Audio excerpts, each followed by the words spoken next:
সভাত দেশ কৰে প্ৰহ্লাদকো মাৰ সংগে চলে অন্য শিশু দৈতাৰ কুমাৰ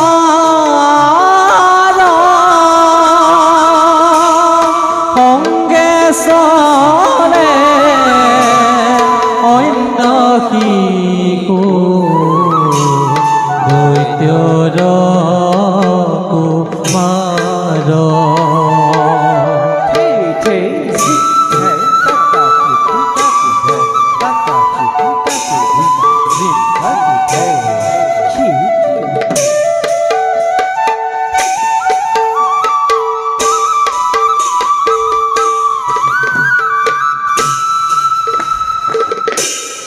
বিষ্ণু জাত মহা প্ৰবীণ সাৰ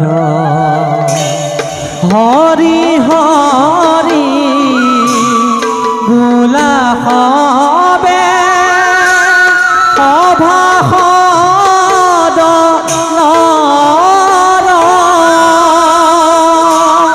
হৰি হৰি ভোলা হবে অভাসদ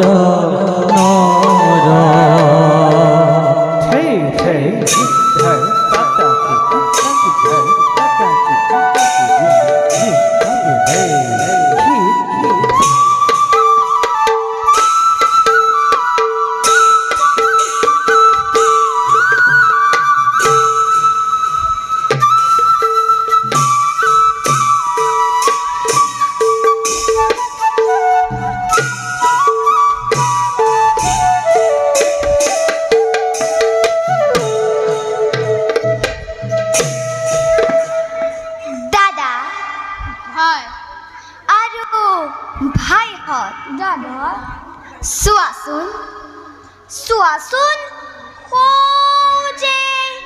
শাৰী শাৰী গছ লতিকা শতিকৰ ধাৰ যেন নিৰ্মল পানীৰ সৰোবৰ আৰু তাত মুকলি মনে চৰি থকা ৰাজহংস এইবিলাকনো কোনে সৃজন কৰিছে কোৱাচোন ভাইহঁত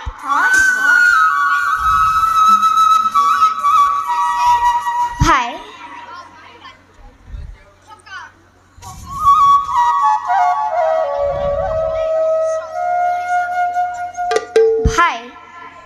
সেই কথা সঁচা নহয় তেন্তে কোৱাচোন দাদা সেই প্ৰজাসকলক আৰু সেই মালিনীসকলকনো বাৰু কোনে সৃষ্টি কৰিছে গছ বন পশু পক্ষী আদি সকলো সৃজন কৰা এজন গৰাকী আছে তেওঁকে দাদা ঈশ্বৰ বোলে বাৰু সেইবোৰ বাদ দিয়া ব'লা ভাইহঁত আমি ধনুকাৰলৈ মৃগয়ালৈ যাওঁ বিলত চৰি থকা হাঁহবোৰ কাৰেৰে খুচি কিমান যে ভাল লাগিব নহয়নে ভাইহঁত ঠিকেই কৈছা ভাই মইতো ধনুকাৰ লৈ আহিছোঁ ব'লা ভাই প্ৰহ্লাদ তোমাৰ ধনুকাৰ লৈ আহা আমি চিকাৰলৈ যাওঁ ভাইহঁত মৃগয়া কৰা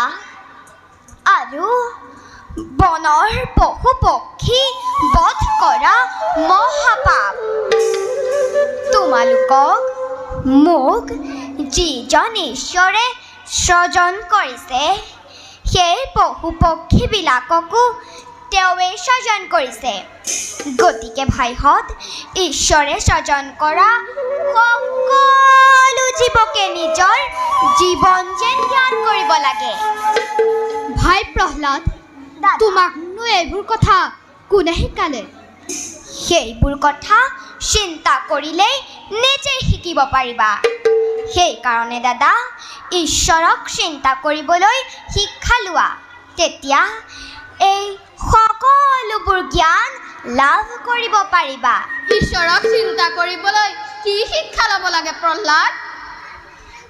জগতকৰ্তা ঈশ্বৰক চিন্তা কৰিবলৈ তেওঁৰ অনন্ত মহিমা কীৰ্তন কৰিব লাগে।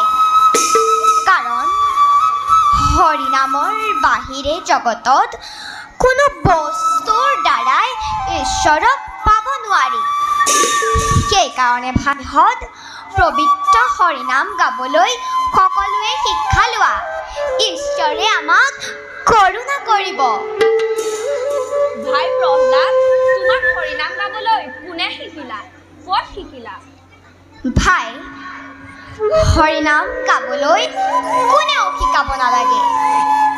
শুদ্ধ মনে, শুদ্ধ চিত্তে ঈশ্বৰক ভাবিব পাৰিলেই তেওঁৰ অনন্ত মহিমা কীৰ্তন আপোনা আপুনি ওলাই আহিব।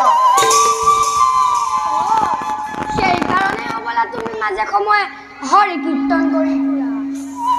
বাৰু বাৰু, এইবোৰ কথা পাতি থাকিলে মৃগয়া কৰা সময় পাৰ হৈ যাব। ভাই প্ৰহ্লাদ, দাদা, তুমি আমাৰ লগত যাবানে? যদি যাবা ব'লা, আৰু যদি নোযোৱা ইয়াতে অকলে অকলে বন মাৰি বহি থাকা। মোক ক্ষমা কৰিবা ভাইহঁত, মই মৃগয়া কৰিবলৈ যাব নোৱাৰো। তোমালোক যোৱা, মই ফুলনিৰ মাজে মাজে ফুৰি ফুৰিম। ভাই প্ৰহ্লাদ, তুমি তেন্তে থাকা। ব'লা ভাইহঁত, আমি মৃগয়ালৈ যাওঁ। ব'লা।